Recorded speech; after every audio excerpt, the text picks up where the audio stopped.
Hello students, today we are going to start our next topic of indifference curve. Today's topic is properties of indifference curve.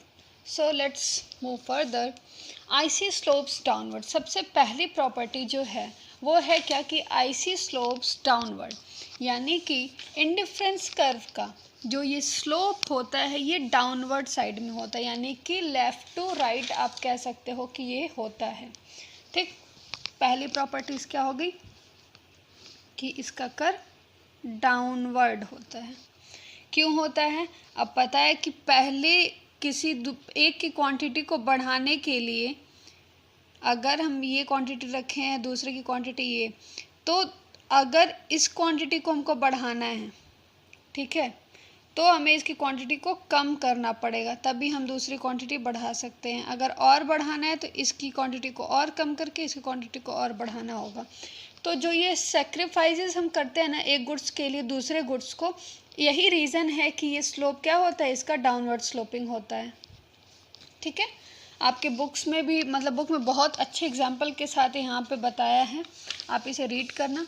यहाँ पे देखो inverse relation होता है ना कि एक जब बढ़ता है तो दूसरा घटता है, या फिर कह लो कि एक जब घटता है तो दूसरा बढ़ता है।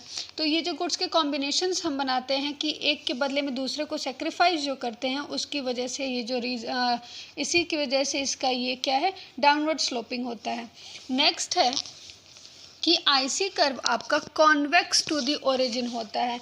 जब मैं आपको सबसे पहला चैप्टर पढ़ाई थी, पीपीसी पढ़ा रही थी, उस टाइम में बताया था कि कर्व जो ऐसे गुफा की तरह बनता है ना, केव की तरह, इसको कहते हैं कॉनकेव शेप, कनकेव शेप बोलते हैं। और जो ऐसे खुला हुआ होता है, इस साइड में फेस करता है, उसे हम क्या बोलते हैं, कॉन्वेक्स बोलते हैं। ठीक है, तो यानी कि हम आईसी को एक और कह सकते हैं कि आईसी क्या होता है, कॉन्वेक्स टू दी ओरिजिन होता है। ये अपने ओरिजिन से कौन से साइड में होता है, कॉन्वेक्स साइड में। वाई शुड एमआरएस डिक्लाइन, एक पॉइंट है आपका यहाँ पे, मार्जिनल रेट ऑफ सब्सटीट्यूशन। ठीक है, या डिमिनिशिंग मार्जिनल यूटिलिटी आप लोग जो पढ़े थे ना, याद है आप लोगों को? आईसी कर्व को हम मार्जिनल रेट ऑफ सब्सटीट्यूशन भी कहते हैं। अब क्यों कहते हैं बताओ इस चीज़ को? एमआरएस जब हम लोग पढ़े थे, मार्जिनल पढ़ रहे थे, तो मार्जिनल क्या होता है, एडिंग वन यूटिलिटी। ठीक होता है ना कि किसी भी एडिशनल वन यूटिलिटी, कोई भी एक्स्ट्रा कंजम्पशन हम करते हैं तो वो क्या कहलाता है, हमारा मार्जिनल रेट कहलाता है। ठीक है, तो अब यहाँ पे दो कॉम्बिनेशन आईसी हम पढ़ रहे हैं, तो आईसी में पहले ही सबसे पहले बताया गया था कि ये दो कॉम्बिनेशन को लेके चलता है। ठीक है, दो कॉम्बिनेशन ऑफ गुड्स। अब देखो कि कोई भी कॉम्बिनेशन, अगर दो गुड्स लेते हैं, एक्स या वाई लेते हैं, बस एक्स को ही कंज्यूम करते जाएंगे तो इसका जो मार्जिनल रेट होगा ना वो डिक्रीज़ होता जाएगा। अब एक्स वाली चीज़ों को ही खाते जाओगे तो उसके बाद से एक टाइम आएगा क्या कि उस टाइम में तुम्हारा एक्स से मन भर जाएगा। ठीक है, तो इसका जो मार्जिनल होगा वो कम होते जाएगा, एमआरएस जो होगा वो कम होते जाएगा, और इसके सब्स्टिट्यूट का जो वाई है ना, इसको खाने की इच्छा बढ़ती जाएगी। अगर एक ही चीज़ तुम खा रहे हो तो जो अगेंस्ट जो सब्स्टिट्यूट में हमारा गुड्स है उसको खाने की इच्छा बढ़ती जाएगी, तो इसका मार्जिनल रेट जो होगा ना वो इंक्रीज़ करेगा। सेम इसको वाई के साथ भी फॉलो करेगा। वाई को भी अगर तुम लगातार कंज्यूम कर रहे हो तो अगर आप लोग वो खाना शुरू कर दे तो फिर उसके बाद से इसका मार्जिनल रेट है जो क्या, वो कम होता जाएगा, और इसके अगेंस्ट वाला सब्स्टिट्यूट गुड्स वाला जो भी है वो क्या करेगा, इंक्रीज़ करेगा। अब देखो यहाँ पे ये था परसेंटेज चेंज इन इनकम, और अपॉन कर देते थे गुड्स को, लेकिन इनकम को यहाँ पे नहीं लेंगे हम, यहाँ पे कॉम्बिनेशन ऑफ टू गुड्स को ले रहे हैं, तो चेंज इन वाई गुड्स या फिर चेंज इन एक्स गुड्स। ठीक है, इसके ये सेक्रीफाइस करोगी तो इसका एमआरएस कम होगा, ये आप सेक्रीफाइस करोगे तो इसका एमआरएस कम होगा। ठीक है, तो ये हम क्या करते हैं, इसको निगेटिव में लेंगे, और उसके बाद से जो भी आपको क्वेश्चंस में दिया हो कि वाई की वैल्यू इतनी है या फिर इसकी वैल्यू इतनी है, तो उसको सॉल्व करके जो भी आंसर आएगा उसमें आएगा, तो इसी को हम एमआरएस कहते हैं। डिमिनिशिंग की वजह से मतलब क्या कि एक ही गुड्स को कंटिन्यूसली कंज्यूम करने से और उसके अगेंस्ट में जो हम सेक्रीफाइस करते हैं, तो जो हमारा एमआरएस डिक्रीज करता है ना, इसी डिमिनिशिंग नेचर की वजह से ये क्या होता है, कॉन्वेक्स टू दी ओरिजिन होता है। ठीक है, चलो आपका नेक्स्ट टॉपिक जो इसमें है वो क्या दिया हुआ है, higher IC shows higher level of satisfaction. अच्छा, ये मैंने पहले भी बताया था कि देखो अगर हम कॉम्बिनेशंस बनाते हैं, यहाँ पे 4 कॉम्बिनेशंस हमने बनाए हैं ना, 4 कॉम्बिनेशंस हैं, ये वाला ये वाला ये वाला ये वाला, तो हम लोग कैसे ऑल्टरनेटिव सेलेक्ट करते हैं कि अच्छा ठीक है पहले इसको एक कर देते हैं, इसको ज़्यादा कर देते हैं, फिर इसको थोड़ा और कम करके, मतलब इसको और बढ़ा के इसको थोड़ा और कम करके हम मैनेज करते हैं अगर दोनों गुड्स खाना है तो। चलो फिर और थोड़ा सा इम्प्रूव करते हैं कि इस वाले गुड्स को हम क्या करते हैं, कॉम्बिनेशन ये भी तो बन सकता है कि इसको बढ़ा के उसको कम कर दिया जाए। चलो एक काम करते हैं, लास्ट कॉम्बिनेशन हम सबसे बेस्ट कॉम्बिनेशन बनाते हैं क्या, कि हमारा इस वाले पॉइंट पे हो। ठीक है, तो ये तो आप एक ही कर्व पे प्लॉट कर दिए हम लोग ना। अगर इसको अलग अलग आईसी पे आप बनाओगे तो देखो ये कुछ ऐसा दिखेगा, इस टाइप का। तो जो ये चीज़ें हैं, पहली आईसी में बताया गया कि इंडिफरेंस कर्व देखो इतना आ रहा, 2 कॉम्बिनेशन गुड्स के कॉम्बिनेशन को हम कर्व पे प्लॉट कर रहे हैं, तो मेरा ये एक आईसी बना, दूसरा आईसी कर्व ये बना, तीसरा आईसी कर्व ये बना, चौथा आईसी कर्व ये बना। तो मतलब क्या, जो राइट साइड वाला होता है सबसे ऊंचा वाला, सबसे हायर वाला, जो हाइट पे होता है सबसे ऊपर, ये हमको सबसे ज़्यादा सेटिस्फैक्शन मिलता है, देता है कह लो तो। क्योंकि कभी भी हम जब अपने गुड्स के कॉम्बिनेशंस को बिठाते हैं ना, तो एट लास्ट हम वही सेलेक्ट करते हैं जो हमको ज़्यादा से ज़्यादा क्या करे, सेटिस्फाई करें।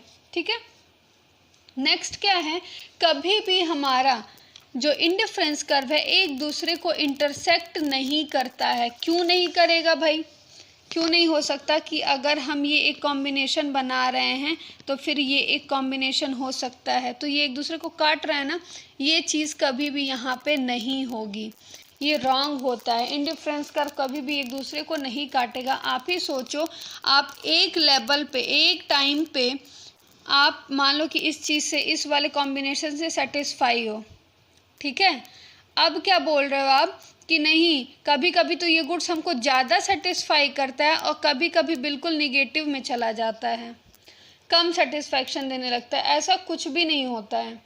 अगर आप 2 गुड्स को, अगर दोनों, हम इसीलिए यहाँ पे सब्स्टिट्यूट गुड्स को लेते हैं कि कभी भी ऐसा नहीं होगा कि शुरुआत में ये आपको सेटिस्फैक्शन देने लगे और बाद में ये आपको सेटिस्फाई ना करे। ठीक है, तो ये चीज़ें कभी भी नहीं होती हैं हमारे आईसी कर्व में। तो इसीलिए बोला जाता है कि आईसी कर्व कभी भी, 2 आईसी कर्व एक दूसरे को काटते नहीं हैं, दोनों अलग अलग कुछ ना कुछ सेटिस्फैक्शन लेवल तो देंगे ही देंगे। मतलब कि ए और बी अगर बराबर है तो सेम सेटिस्फैक्शन मेरा ए और सी से भी होगा, और बी और सी से कॉम्बिनेशन कभी भी नहीं बन सकता है। ठीक है, चलो नेक्स्ट जो है वो है कि कभी भी हमारा IC curve, IC does not touch x axis और वाई एक्सिस, कभी भी ये एक्सिस को टच नहीं करता। देखे होगे कि मैं कहीं पे भी बनाई हूँ, जहाँ भी कर्व प्लॉट करके दिखाई हूँ आप लोगों को, कहीं पे भी ये इस वाले चीज़ को, ये एक्सिस को टच नहीं किया है। क्यों, क्योंकि कभी भी ये सिचुएशन आप नहीं बनाओगे, अगर सब्स्टिट्यूट गुड्स है तो कभी भी ये सिचुएशन नहीं बनाओगे कि इसको पूरा का पूरा 0 कर देते हैं और इसको हम पूरा 10 कर देते हैं, 11 कर देते हैं, या फिर किसी दोनों में से किसी को भी पूरा 100% कंजम्पशन उसका नहीं करते हैं। कॉम्बिनेशंस यहाँ पे हम बनाते हैं। आईसी क्या चीज़ बताता है, कॉम्बिनेशन बताता है। तो कभी भी ये नहीं होगा कि एक चीज़ को वाई वाले गुड्स को बहुत ज़्यादा ले लिया, एक्स वाले गुड्स को छोड़ दिया, या तो कभी ये नहीं होगा कि एक्स वाले गुड्स को ज़्यादा ले लिया है और वाई वाले गुड्स को छोड़ दिया है, नहीं, ये चीज़ें नहीं होंगी कभी भी। ठीक है, तो एक और ये प्रॉपर्टी क्या निकल के आई कि कभी भी ये अपने एक्सिस को क्या करता है, टच नहीं करता है। उसके बाद से देखो बजट लाइन क्या होती है। बजट लाइन आपको बहुत ही ईजी, कभी भी हम गुड्स खरीदने जाते हैं, कोई सामान खरीदने जाते हैं तो हम क्या, अपना एक बजट तैयार करके जाते हैं कि अगर 2 गुड्स है तो या तो मतलब कि सारा का सारा पैसा हम किसी एक में लगा दें। ठीक है, ये कर सकते हैं ना, ये ऑप्शन बन सकता है ना यहाँ पे। तो let us assume that a consumer has a budget of ₹60। मान लो कि हमारे पास 60 रुपये हैं बजट में। ठीक है, खर्च करने के लिए और 2 गुड्स हैं अवेलेबल हमारे सामने, तो हम क्या अज्यूम करते हैं, पहले गुड्स की अगर मान लो कि 2 रुपये पर यूनिट है और सेकंड गुड्स 1 रुपये पर यूनिट है, तो हम देखो कैसे अलग अलग हम कॉम्बिनेशंस बना सकते हैं। कोई चीज़ खरीदने जाते हैं तो अगर लिमिटेड पैसे होते हैं तो कहते हैं ना कि अच्छा थोड़ा सा ये दे दो, थोड़ा सा वो दे दो, तो या तो दूसरा वाला ही सामान हम पूरा का पूरा ले लें, ठीक है, या तो उसको थोड़ा सा कम कर देते हैं, उसमें से थोड़ा सा और बढ़ा देते हैं, उसको थोड़ा और कम करके दोनों को बराबर बराबर आधा आधा पैसे का ले लेते हैं, ठीक है, या तो पहली वाली गुड्स से पूरा कर लेते हैं, ये हो सकता है कॉम्बिनेशन। तो इसी लाइन को जब हम कर्व पे प्लॉट करेंगे ना, गुड्स 1 और गुड्स 2 कि जब 10 था तो इसको 60, जब 0 पे 60 फिर 10 पे ये, यहाँ पे देखो यहाँ ये एक एक्स एक्सिस को और वाई एक्सिस को, एक्स को और वाई को टच करेगा, क्यों, क्योंकि यहाँ पे हम एक बार में चाहें तो पूरा का पूरा एक खर्चा अपना जो है दूसरे वाले गुड्स पे कर सकते हैं, या तो पूरा का पूरा खर्चा हम पहले वाले गुड्स पे कर सकते हैं, ठीक है। तो इसी को हम बजट लाइन या प्राइस लाइन बोलते हैं। ये जो लाइन आपको दिख रही है ना, ये जो कर्व गया, तो इसको हम, ये कर्व नहीं, ये पूरी स्ट्रेट लाइन है एक जो दोनों एक्सिस को टच करती है, ये हमारा बजट लाइन बताती है या प्राइस लाइन बताती है। तो कह लो कि एक लिमिटेड एरिया बताती है कि इसके बाहर हम कंजम्पशन नहीं कर सकते हैं, हमारे कॉम्बिनेशंस कुछ ऐसे ही बनेंगे, ठीक है। तो अभी आप इतना पढ़ना, सारे प्रॉपर्टीज़ को पढ़ना और ये बजट लाइन पढ़ना, उसके बाद से कोई भी डाउट हो तो आप मेरे से पूछ लेना, ओके। Thank you students.